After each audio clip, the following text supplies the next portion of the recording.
Ողջույն հարգելի հետևորդներ, ես Ստեփանավան քաղաքի բնակիչ Էրիկ Եղինյանն եմ։ Այսօր 2026 թվականի մայիսի 9-ն է։ Այս տեսանյութում ցանկանում եմ խոսել Հայաստանի Հանրապետությունը ցնցած մանկապղծության դեպքի մասին, ինչպես արդեն բոլորս լրատվամիջոցներից տեղյակ ենք, երկու անչափահաս քույրերը դարձել են մանկապիղծների սեռական ոտնձգությունների զոհը։ Մանկապղծությունը դա չարիք է, որը ամբողջությամբ պետք է արմատախիլ անել մեր հասարակությունից, եւ ես կողմնակից եմ, որ այդ մանկապղծության դեպքերը կոծկած բոլոր քննիչներն ու դատախազները օրենքի ողջ խստությամբ ենթարկվեն քրեական պատասխանատվության, եւ ես հավաստիացնում եմ, որ ես այդ հարցում լինելու եմ հետեւողական, չափազանց հետեւողական եւ ցանկանում եմ ընդգծել, որ ես ինձնից կախված ամեն ինչ անելու եմ, օգտագործելու եմ իմ բոլոր լծակները, որպեսզի այդ մանկապղծության դեպքերը կոծկած բոլոր քննիչներն ու դատախազները օրենքի ողջ խստությամբ ենթարկվեն քրեական պատասխանատվության եւ ակնկալում եմ, որ պետական մարմինները պետք է չսահմանափակվեն միայն այդ մանկապղծության դեպքերը կոծկած քննիչներն ու դատախազներին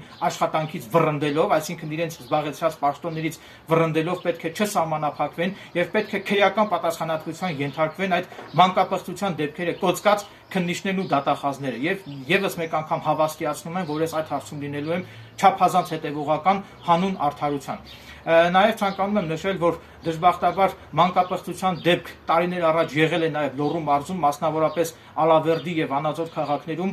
տեղի է ունեցել մանկապղծության դեպք ճակերտավոր բարերար ամերիկահայ Սերոբ Տեր-Պողոսյանի կողմից բարեբախտաբար ազգային անվտանգության ծառայությունը վնասազերծել է այդ մանկապիղծ Սերոբ Տեր-Պողոսյանին, նա դատապարտվել է 15 տարվա ազատազրկման եւ բանտում կնքել է իր մահկանացուն։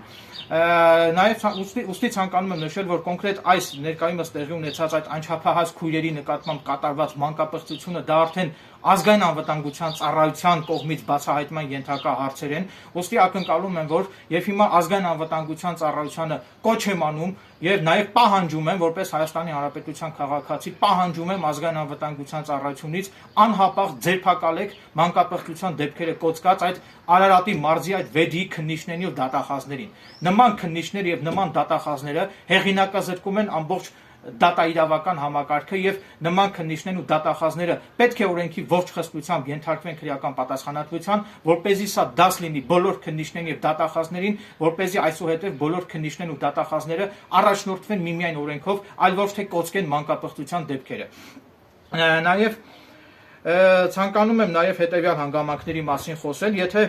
օրենքը չի գործում եւ մեղավորները օրենքի առաջ պատասխան չեն տալիս, ապա մարդիկ ստիպված ինքնադատաստանի միջոցով են փորձում արդարությունը վերականգնել, ուստի պատկան մարմիններին կոչ եմ անում կալանքից անհապաղ ազատ արձակել տուժող երեխաների հորեղբորը։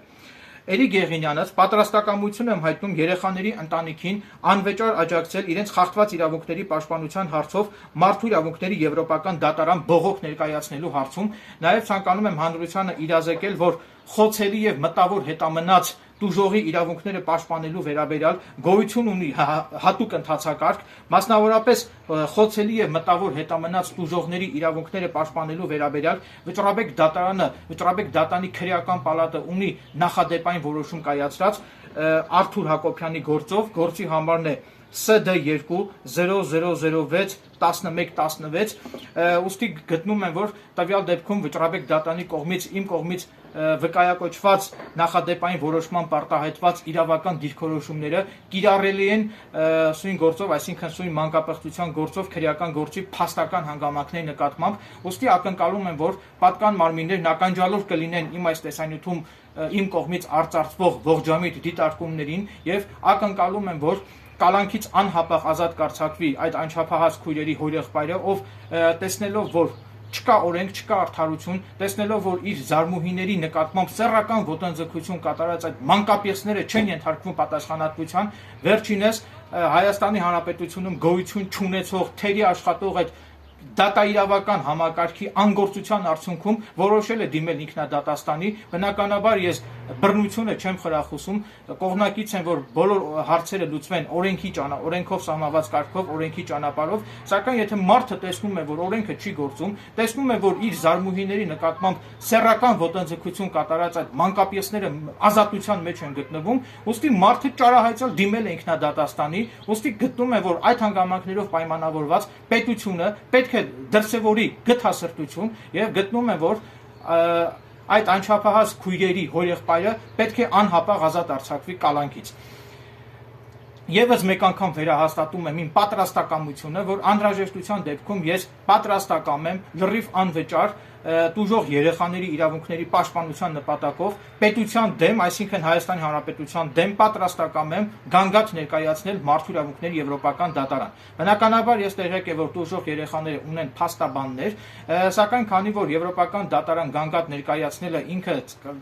կապված է ծախսերի հետ, ուստի հնարավոր է, որ տուժող երեխաների փաստաբանները, եթե չցանկանան անվճար հիմունքներով գանգատ ներկայացնել Մարդու իրավունքների եվրոպական դատարան, ուստի դրանից հետո Իրիկ Եղինյանս պատրաստակամություն եմ հայտնում լրիվ անվճար առանց որևէ գումարի հանուն արդարության տուժող երեխաների իրավունքների պաշտպանության նպատակով պատրաստակամություն եմ հայտնում պետության դեմ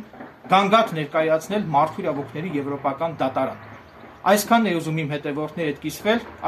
ուստի շնորհակալություն եմ հայտնում ուշադրության համար եւ ես ինքս էլ ցանկացա հանուն արդարության հանրայնացնել այս մանկապղծության դեպքը, որը եւս մեկ անգամ պնդում եմ, որ մանկապղծությունը դա չարիք է եւ պետք է ամբողջությամբ արմատախիլ անել մեր հասարակությունից։ Եվ եթե իրավապահ մարմինները ճիշտ աշխատեին, լավ աշխատեին, կարծում եմ, որ կարելի էր կանխարգելել այս մանկապղծության դեպքերը, որպեսզի նմանատիպ դեպքեր ընդհանրապես տեղի չունենային մեր հասարակության մեջ։ Իսկ եթե տեղի են ունեցել, պետք է իրավապահ մարմինները գործեին շատ արագ, շատ օպերատիվ, որը ցավոք սրտի VED-ի քննչական բաժնի եւ VED-ի դատախազության կողմից այդպես էլ չի կատարվել։ Այսքանը, շնորհակալություն ուշադրության համար։